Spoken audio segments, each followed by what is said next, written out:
Hello guys, welcome to my YouTube channel. എൻ്റെ പേര് ശ്രുതി നവീൻ. ഞാൻ ഇന്നിവിടെ വന്നിരിക്കുന്നത് എൻ്റെ ഒരു ചെറിയൊരു സന്തോഷം പറയാനാട്ടോ. ചെറിയ സന്തോഷമല്ല, എന്നെ സംബന്ധിച്ചത് വലിയൊരു സന്തോഷമാണ്. അതൊന്ന് പങ്കുവെക്കാനാണ് ഞാൻ വന്നേക്കണത്. എനിക്ക് ഫേസ്ബുക്ക് മോണിറ്റൈസേഷനായി എനിക്ക് ആദ്യത്തെ പൈസ കിട്ടി ഗായ്സ്. അതിന് വളരെ വളരെ സന്തോഷമുണ്ട്. നിങ്ങൾ കാരണമാണ് എനിക്ക് ഈ പൈസ കിട്ടിയത് തന്നെ. അപ്പോൾ അതിന് വളരെയധികം സന്തോഷമുണ്ട്. പിന്നെ ഞാൻ വിചാരിച്ചു എൻ്റെ ജേണി എങ്ങനെയായിരുന്നു, ഈ പൈസ കിട്ടിയത് എൻ്റെ ജേണി എങ്ങനെയായിരുന്നു എന്നുള്ളതും കൂടി പറഞ്ഞു തരാനും കൂടി വേണ്ടിയിട്ടാണ് കേട്ടോ. അപ്പോൾ എന്നെ സംബന്ധിച്ച് അത് ഇത്തിരി കഠിനമായിട്ടുള്ളൊരു ജേണി ആയിരുന്നു. അത് കഠിനമാണ് എന്ന് പറയാനുള്ളൊരു കാരണം അത് എൻ്റെ ഒരു തെറ്റുകൊണ്ട് മാത്രമാണ് അത് കഠിനമാണെന്ന് പറയണത്. നിങ്ങൾക്കതൊന്നും അങ്ങനത്തെ പ്രശ്നങ്ങളൊന്നും ഉണ്ടാവില്ല. അപ്പം ഞാൻ ആദ്യം യൂട്യൂബ് തുടങ്ങിയിട്ട് ഒരു കൊല്ലത്തിൻ്റെ മേലെയായി. ഒരു 1.5 കൊല്ലമൊക്കെ ആയിട്ടുണ്ടാവും ഞാൻ യൂട്യൂബ് തുടങ്ങിയിട്ട്. എൻ്റെ മക്കൾക്ക് വേണ്ടിയിട്ടാണ് ഞാൻ യൂട്യൂബ് ചാനൽ തുടങ്ങിയത് തന്നെ. ഞാൻ യൂട്യൂബ് മാത്രമേ ഫോക്കസ് ചെയ്യാറുള്ളൂ. ഇൻസ്റ്റാഗ്രാമും ഫേസ്ബുക്കും ഒന്നും ഞാൻ നോക്കാറേ ഉണ്ടായിരുന്നില്ല. അപ്പോഴാണ് ഒരു ദിവസം ഹസ്ബൻഡ് പറഞ്ഞത്, നിനക്ക് യൂട്യൂബിനേക്കാളും റീച്ച് ഉണ്ടല്ലോ ഫേസ്ബുക്കിന് എന്ന്. അപ്പോഴും ഞാൻ വിചാരിച്ചു, അതൊക്കെ പണ്ടത്തെ ആൾക്കാരല്ലേ നോക്കുന്നത്, അതൊക്കെ ആരെ കാണാനാണ്, അങ്ങനത്തെ ഒരു ചിന്താഗതിയായിരുന്നു എനിക്ക്. പക്ഷെ അങ്ങനെ അല്ലായിരുന്നു. ആളത് ഭയങ്കരമായിട്ട് എന്താ പറയാ, ആള് എല്ലാം നോക്കുമായിരുന്നു കേട്ടോ. ഫേസ്ബുക്കും നോക്കും, ഇൻസ്റ്റാഗ്രാമും നോക്കും, അതേപോലെ തന്നെ എൻ്റെ യൂട്യൂബിലും എല്ലാതും നോക്കും. എനിക്ക് ഇത്ര സബ്സ്ക്രൈബേഴ്സായി, അതുപോലെ ഇത്ര ഫോളോവേഴ്സായി എന്നൊക്കെ പറഞ്ഞു തരുന്നത് ആളാണ് എനിക്ക്. അപ്പോൾ എന്നോട് ഹസ്ബൻഡ് പറഞ്ഞു, നീ യൂട്യൂബ് നോക്കിക്കോ, അതിനോടൊപ്പം തന്നെ നീ ഫേസ്ബുക്കും നോക്ക്. ഫേസ്ബുക്കിൽ നിന്നും നമുക്ക് വരുമാനം കിട്ടും. അതുപോലെ തന്നെ ഫേസ്ബുക്കിൽ കുറേ കാര്യങ്ങൾ ഉണ്ട്. ഈ ചെറിയൊരു ഫോട്ടോ ഇടുന്ന പോലും പൈസ കിട്ടും എന്നൊക്കെ പറഞ്ഞു. അതിലൊന്നും ഞാൻ വിശ്വസിച്ചിരുന്നില്ല. പക്ഷെ എനിക്ക് ഈ പൈസ കിട്ടിയതിൽ എനിക്ക് ഫോട്ടോ ഇട്ടതിലും പൈസ ഉണ്ടായിരുന്നു കേട്ടോ. അതൊക്കെ ഇപ്പോഴാണ് ഞാൻ കാണുന്നത്. കാരണം ഞാനത് തുറന്ന് നോക്കാറില്ല. ഫേസ്ബുക്ക് ഞാൻ തുറന്ന് നോക്കാറേ ഇല്ല. യൂട്യൂബാണ് മെയിനായിട്ട് എപ്പോഴും ഫോക്കസ് ചെയ്യുക. അതിൽ എത്ര വൈറ്റ് സ്റ്റുഡിയോയിൽ പോയി നോക്കുക, അതിലെത്ര കയറി, എത്ര സബ്സ്ക്രൈബേഴ്സ് കയറി, ഇത്ര പേര് കയറിയോ, അതുപോലെ എത്ര മില്യനായി, അങ്ങനെ അതൊക്കെയാണ് എൻ്റെ നോട്ടം മൊത്തം. ഫേസ്ബുക്കിൽ ഞാൻ നോക്കി ഓർന്നില്ല. അപ്പോൾ ഹസ്ബൻഡ് പറഞ്ഞു, എടി ഇതിൽ മോണിറ്റൈസേഷൻ ആയിട്ടുണ്ടെന്നാണല്ലോ കാണുന്നത്, പ്രൊഫഷണൽ ഡാഷ്ബോർഡ്. എൻ്റെ ഒന്നും ഫേസ്ബുക്ക് എടുത്തു കഴിഞ്ഞാൽ ഇങ്ങനെയല്ല കാണിക്കണത്.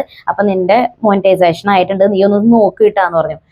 അപ്പൊ സത്യം പറഞ്ഞു കഴിഞ്ഞാൽ മോണിറ്റൈസേഷൻ ആയി എന്ന് പറയുമ്പോൾ നമുക്ക് ഓട്ടോമാറ്റിക്കലി നമുക്ക് സന്തോഷം ഇരട്ടിച്ചു. എന്നുവെച്ചാൽ യൂട്യൂബ് പ്രതീക്ഷിച്ചിരുന്നിട്ട് ഫേസ്ബുക്കിൽ നിന്ന് നമ്മൾ മോണിറ്റൈസേഷൻ ആയി എന്ന് പറയുമ്പോൾ വലിയൊരു കാര്യമാണല്ലോ നമ്മളെ സംബന്ധിച്ച്.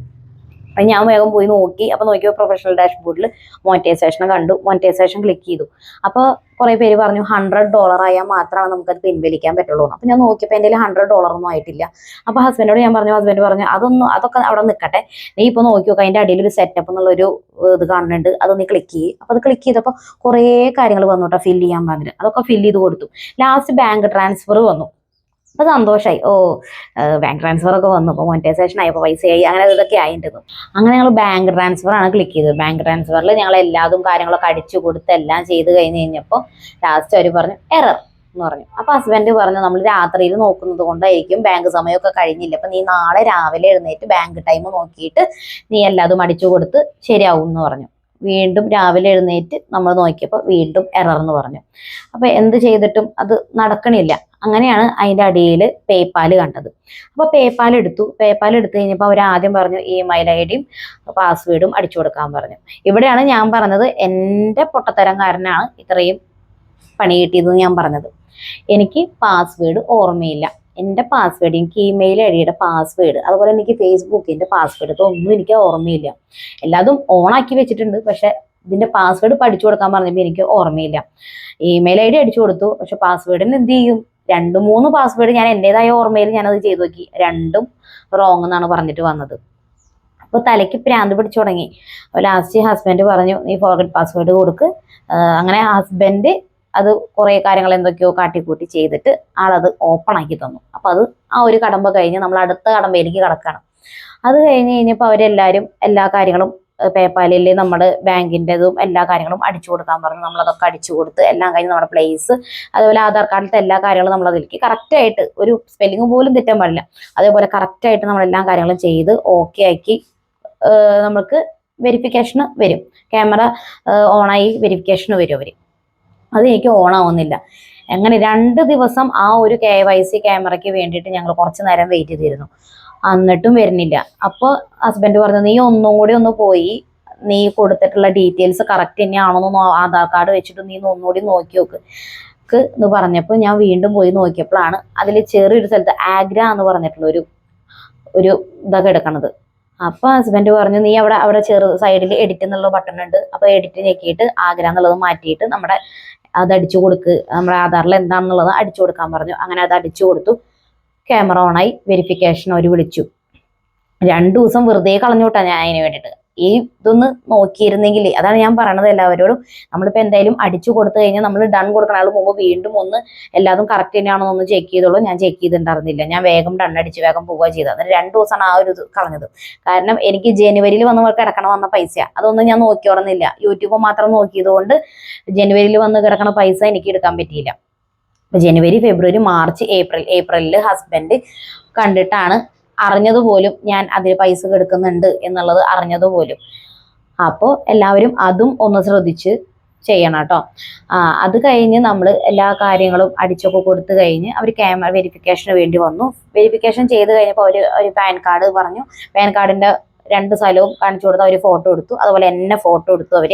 ഇതൊക്കെ ചെയ്യുമ്പോഴും എനിക്ക് നല്ല പേടിയുണ്ട്. കാരണം കുറെ പേര് വഞ്ചിക്കപ്പെട്ടു എന്നൊക്കെ പറഞ്ഞിട്ട് OTP പോയി, അങ്ങനെ കുറെ കാര്യങ്ങൾ ഉള്ളത് കൊണ്ട് എനിക്ക് നല്ല പേടിയായിരുന്നു. അപ്പൊ ഹസ്ബൻഡിനോട് പറഞ്ഞു, ഹസ്ബൻഡ് പറഞ്ഞു നീ അതൊന്നും കേട്ടിട്ട് പേടിക്കണ്ട, ഇതൊന്നും അങ്ങനെ ലീക്ക് ആവില്ല പുറത്തേക്ക്. അങ്ങനെയാണെങ്കിൽ എല്ലാവരുടെയും എത്രയോ യൂട്യൂബേഴ്സ് ഉണ്ട്, അതവരുടെ ഒക്കെ ലീക്കായി പ്രശ്നങ്ങൾ ഉണ്ടാവണ്ടേ എന്നൊക്കെ പറഞ്ഞിട്ട് അപ്പൊ അങ്ങനെ ഒരു സമാധാനം കിട്ടി. അപ്പൊ പ്രശ്നമില്ല, സമാധാനം കിട്ടി. അതെല്ലാതും അടിച്ചു കൊടുത്ത് വെരിഫിക്കേഷൻ കഴിഞ്ഞു. അപ്പൊ ഞാൻ വിചാരിച്ചു പേപ്പാൽ ഓപ്പൺ ആയി. എന്നുവെച്ചാൽ ഇത്രയും നേരം പാസ്വേഡിന്റെ പ്രശ്നമായിരുന്നു. അത് കഴിഞ്ഞ് ക്യാമറ വരാത്തതിന്റെ പ്രശ്നമായി, ഒരു വെരിഫിക്കേഷൻ വിളിക്കാത്തതിന്റെ പ്രോബ്ലം ആയിരുന്നു പിന്നെ വന്നത്. അപ്പൊ അതും റെഡിയായി, രണ്ടും റെഡിയായി കഴിഞ്ഞു. രണ്ടും റെഡി കഴിഞ്ഞപ്പോൾ ഞാൻ വിചാരിച്ചു ഓപ്പൺ ആയി. ഇല്ല, ഓപ്പൺ ആയില്ല. അപ്പോഴാണ് അവർ അടുത്ത മെസ്സേജ് ഇട്ടേക്കണത്, നിങ്ങൾക്ക് ചെറിയൊരു എമൗണ്ട് നിങ്ങളുടെ അക്കൗണ്ടിലേക്ക് ഞങ്ങൾ ഇട്ടിട്ടുണ്ട്, വെരിഫൈ ചെയ്യാൻ വേണ്ടിയിട്ടാണ്, നിങ്ങളുടെ അക്കൗണ്ട് തന്നെയാണോ എന്നുള്ളത് അറിയാൻ വേണ്ടിയിട്ട് 2 ചെറിയൊരു എമൗണ്ട് അവർ ഇട്ടിട്ടുണ്ട് എന്ന് പറഞ്ഞു. ഞാൻ പോയി നോക്കിയപ്പോൾ എന്തെങ്കിലും മെസ്സേജിൽ വന്നിട്ടില്ല. ഇതാണ് അടുത്തത് നോക്കേണ്ടത് കേട്ടോ നിങ്ങൾ. അപ്പോൾ മെസ്സേജിൽ വന്നിട്ടില്ല. നമ്മൾ വിചാരിക്കും നമ്മുടെ അക്കൗണ്ടിൽ നമ്മൾ ബാങ്ക് കാര്യങ്ങളൊക്കെ കൊടുത്തു കഴിഞ്ഞാൽ നമുക്ക് എല്ലാത്തിനും മെസ്സേജ് വരുന്നത്. അങ്ങനെ ഇല്ല. നമ്മൾ ശരിക്കും സ്റ്റേറ്റ്മെന്റ് തന്നെ എടുത്ത് നോക്കണം. ഞാനത് എടുത്ത് നോക്കിയിരുന്നില്ല. ഞാൻ മെസ്സേജിന് വെയിറ്റ് ചെയ്ത് അങ്ങനെ ആ 2 ദിവസം വീണ്ടും കളഞ്ഞു. ആ 2 ദിവസം ഞാൻ അതും പറഞ്ഞിട്ട് അങ്ങനെ കളഞ്ഞു. അത് കഴിഞ്ഞ് ഞാൻ ജൂൺ 8-ാം തീയതി, എന്നുവെച്ചാൽ ജൂൺ 5-ാം തീയതി എൻ്റെ ബാങ്കിലേക്ക് പൈസ വന്നു. ജൂൺ 8-ാം തീയതി ആയപ്പോഴാണ് അവർ ആദ്യം ഇട്ടിട്ടുള്ള പൈസ എൻ്റെ എനിക്ക് വന്നത്. അപ്പൊ ഞാൻ പറഞ്ഞു, ഹസ്ബൻഡിനോട് പോയിട്ട് പറഞ്ഞു വന്നിട്ടുണ്ട് കേട്ടോ എന്ന് പറഞ്ഞു.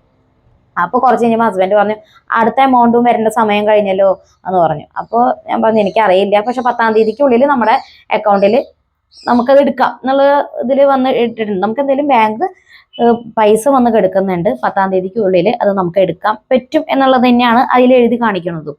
അപ്പൊ ഞാൻ പറഞ്ഞു എന്തായാലും 10-ാം തീയതിക്ക് 2 ദിവസം കൊണ്ട് ഉണ്ടല്ലോ, 8-ാം തീയതിക്ക് നമുക്ക് ഒരെണ്ണം വന്നു, പിന്നെ ഒരു ദിവസം 2 ദിവസം ഉണ്ടല്ലോ വരുമായിരിക്കും. പിറ്റേ ദിവസം ഞങ്ങൾ രാവിലെ ജൂൺ 9-ാം തീയതി ഇന്നലെ ഞങ്ങൾ നോക്കി കഴിഞ്ഞപ്പോൾ വന്നിട്ടില്ല, മെസ്സേജ് വന്നിട്ടില്ല.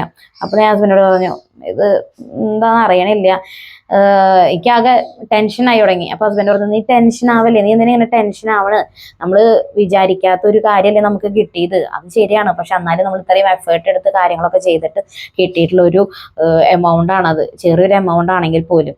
അപ്പോൾ എനിക്കത് ഭയങ്കര വിഷമമായിട്ട് ഇങ്ങനെ വെയിറ്റ് ചെയ്ത് നിൽക്കുകയാണ്. അപ്പോൾ ആൾ പറഞ്ഞു നീ വിഷമിക്കില്ലേ, കാര്യം നമുക്ക് നോക്കാം എന്നൊക്കെ പറഞ്ഞിട്ട് നോക്കി. കുറച്ച് കഴിഞ്ഞപ്പോൾ ആള് പറഞ്ഞു നീ ഒരു കാര്യം ചെയ്ത് മെസ്സേജ് വരുന്നില്ലെങ്കിൽ നീ ബാങ്ക് സ്റ്റേറ്റ്മെന്റ് എടുക്ക്.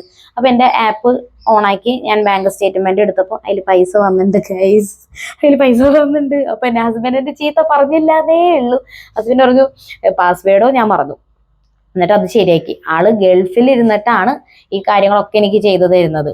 അപ്പൊ എത്രത്തോളം ആള് എഫേർട്ട് എടുത്തിട്ടുണ്ട് എന്നുള്ളത് മനസ്സിലാക്കണം. ഞാനിവിടെ റീൽസ് വെറുതെ ഇടുന്നതിനേക്കാളും കൂടുതൽ എഫേർട്ട് എൻ്റെ ഹസ്ബൻഡ് അവിടെ ഇരുന്നിട്ട് എടുത്തിട്ടുണ്ട് കേട്ടോ. അങ്ങനെ ആളത് ചെയ്തു. അത് കഴിഞ്ഞിട്ട് ആളെ സ്റ്റേറ്റ്മെന്റ് നോക്കിയപ്പോൾ അതിൽ രണ്ടും ഒരേ പൈസ തന്നെ ഇട്ടേക്കണേ. അങ്ങനെ ഞാൻ കൊണ്ടുപോയിട്ട് അത് അടിച്ചു കൊടുത്തു കഴിഞ്ഞപ്പോൾ ഓപ്പണായി. അങ്ങനെ ഞാൻ നോക്കിയപ്പോൾ എൻ്റെ അക്കൗണ്ടിലേക്ക് പൈസ വന്നിട്ടുണ്ട്. ചെറിയൊരു എമൗണ്ട് ആണെങ്കിൽ പോലും അത് ഞാൻ ഇത്രയും എഫേർട്ട് എടുത്ത് വന്നതിൻ്റെ ഒരു സന്തോഷമാണ് എനിക്ക് ആ ഒരു ഇതിൽ കിട്ടിയത്. എനിക്ക് കരയണോ സന്തോഷിക്കണോ എന്താ ചെയ്യണ്ടേന്ന് പോലും എനിക്ക് അറിഞ്ഞുകൂടാ. അതേപോലെ തന്നെ ഞാൻ പിന്നെ വിചാരിച്ചിട്ടുണ്ട്, എനിക്കിത് ആദ്യമായിട്ട് കിട്ടിയിട്ടുള്ളതാണ് ഫേസ്ബുക്കിൽ നിന്ന്. അപ്പോൾ ഞാൻ എന്തായാലും ഇത് എനിക്ക് വേണ്ടിയിട്ട് ഞാനത് ചിലവഴിക്കില്ല എന്ന് ഞാൻ വിചാരിച്ചിട്ടുണ്ട്. ഈ ഒരു പൈസ ഞാൻ എനിക്ക് വേണ്ടിയിട്ട് ഞാൻ യൂസ് ചെയ്യില്ല. എൻ്റെ കൂടെ എനിക്ക് സപ്പോർട്ടായിട്ട് നിന്നവർക്ക് എൻ്റെതായ രീതിയിൽ ഈ ഒരു ചെറിയ പൈസ കൊണ്ട് അവർക്ക് എന്താണോ ചെയ്യാൻ പറ്റുന്നത് എങ്കിൽ അത് ചെയ്യാനാണ് ഞാൻ വിചാരിക്കണത്. എൻ്റെ ഒരു സന്തോഷത്തിന് അങ്ങനെ ചെയ്യാനാണ് ഞാൻ വിചാരിച്ചേക്കണേ. ഞാനായിട്ട് എന്തായാലും ഈ പൈസ എടുക്കണില്ല എന്ന് ഹസ്ബൻഡിനോട് പറഞ്ഞു. അപ്പോൾ ഹസ്ബൻഡും പറഞ്ഞു, അതൊക്കെ നിന്റെ ഇഷ്ടം, നീയായിട്ട് നിന്റെ എഫേർട്ട് എടുത്ത് നീ ഉണ്ടാക്കിയിട്ടുള്ള പൈസയാണ്, അപ്പോൾ നീയായിട്ട് എന്താണെന്ന് വെച്ചാൽ ചെയ്തു എന്ന് പറഞ്ഞു. അപ്പോൾ അങ്ങനെ ആദ്യം നന്ദി പറയാനുള്ളത് ദൈവത്തിനോട്, പിന്നെ എന്നെ സപ്പോർട്ട് ചെയ്തിട്ടുള്ള എൻ്റെ അമ്മയ്ക്കും അതേപോലെ തന്നെ എൻ്റെ ഭർത്താവിനും എൻ്റെ ഏറ്റവും കൂടുതൽ എൻ്റെ സന്തോഷം ഞാൻ അറിയിക്കുന്നു. അതുപോലെ എൻ്റെ കൂടെ എൻ്റെ റീൽസിലൊക്കെ അഭിനയിച്ചിട്ടുള്ള എല്ലാവർക്കും, എന്നെ സപ്പോർട്ട് ചെയ്തിട്ടുള്ള എല്ലാവർക്കും താങ്ക് യു. അതുപോലെ ഇനിയും എന്നെ സപ്പോർട്ട് ചെയ്യണം. ഇനി ഇതുപോലെ പൈസ കിട്ടുമോ കിട്ടില്ലേ അതൊന്നും എനിക്കറിയില്ല. എന്തായാലും എൻ്റെ ആദ്യത്തെ ഒരു ഇതിന് എനിക്ക് പൈസ കിട്ടി. ഇനി എനിക്ക് പൈസ കിട്ടുമോ കിട്ടില്ല അതൊന്നും എൻ്റെ വിഷയമല്ല. എന്തായാലും എനിക്ക് സമാധാനമായി, സന്തോഷമായി. സമാധാനം എന്ന് പറയാൻ പറ്റില്ല, എനിക്കിപ്പോൾ എന്താ പറയേണ്ട വാക്കുകളില്ല സത്യം പറഞ്ഞു കഴിഞ്ഞാൽ എന്താ പറയണ്ടേ എന്നുള്ളത്. എനിക്ക് എല്ലാവരോടും കൂടിയിട്ട് ഒരു കാര്യം പറയില്ല. ഇപ്പം ഞാനിത് പറഞ്ഞത് നിങ്ങൾക്ക് ബെനിഫിറ്റ് ആവോ എന്നൊന്നും എനിക്ക് അറിഞ്ഞോളൂ. ഞാൻ എൻ്റെ ഒരു ജേണിയെ കുറിച്ചിട്ടാണ് ഞാൻ പറഞ്ഞത്. എനിക്ക് ഈ പൈസ കിട്ടാനുള്ള ജേണിയാണ് ഞാൻ പറഞ്ഞു തന്നത്. അത് നിങ്ങൾക്ക് ഉപകാരപ്പെടുമെങ്കിൽ അത്രയും സന്തോഷം. അപ്പം എല്ലാവരും ബാങ്ക് സ്റ്റേറ്റ്മെൻറ്റ് ശ്രദ്ധിച്ച് നോക്കണം. അതേപോലെ തന്നെ നിങ്ങളുടെ പാസ്വേഡ് ഒരിക്കലും മറക്കരുത്. ആരും അത് മറക്കരുത്, എവിടെയെങ്കിലും എഴുതി വെക്കണം അങ്ങനെ മറക്കുന്നവരാണെങ്കിൽ. അപ്പോൾ ഇത്രയൊക്കെ ഉള്ളൂ എനിക്ക് പറയാൻ. എന്തായാലും സന്തോഷം. Very thank you very much. ഇനിയും എന്നെ സപ്പോർട്ട് ചെയ്യണം. Thank you.